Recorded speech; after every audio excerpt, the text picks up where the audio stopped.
Vendredi 16 décembre, la salle Stirn de Clutange a accueilli les élèves de maternelle et de primaire pour leur spectacle de Noël. Cette année, les enfants ont voulu faire voyager leurs parents. En effet, les thèmes des chansons étaient les musiques du monde et le tour du monde en 80 jours.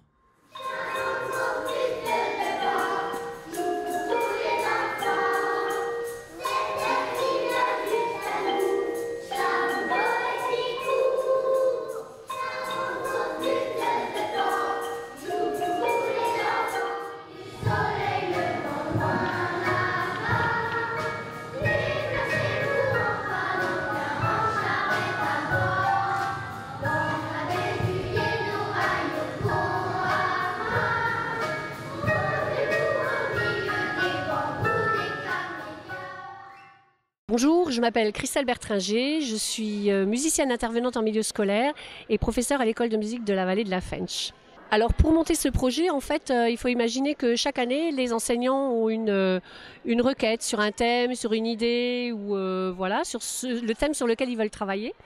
Et en fait, l'idée de cette année, ça a été le voyage. Je pense que les années Covid n'y ont pas été complètement étrangères. Et donc ils avaient envie de voyager. Chez les plus petits, on a travaillé sur la musique latine et les plus grands, eux, ils ont carrément fait le tour du monde. Alors le choix c'était est-ce qu'on choisit toutes les musiques du monde ou est-ce qu'on choisit le tour du monde en 80 jours de Jules Verne.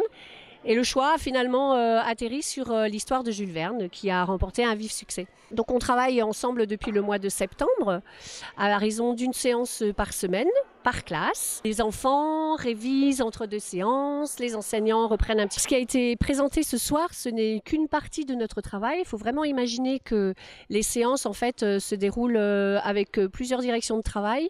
Il y a certes l'apprentissage des chansons avec placement de voix, la concentration, la respiration. Donc ça, c'est tout ce qui est vocal. Et à côté de ça, on a aussi un gros travail de découverte à travers des écoutes. Donc on écoute de la musique. Là, il se trouve que cette année, c'était les musiques de plein de pays du monde. Et pour la petite anecdote, la première séance, c'était le jour de l'enterrement de la reine Elisabeth. Et donc ça a tombé très bien parce qu'on a fait partir Phileas Fogg de Londres le jour-là. Donc on a en même temps découvert l'hymne anglais évidemment et puis les chansons du Royaume-Uni en général.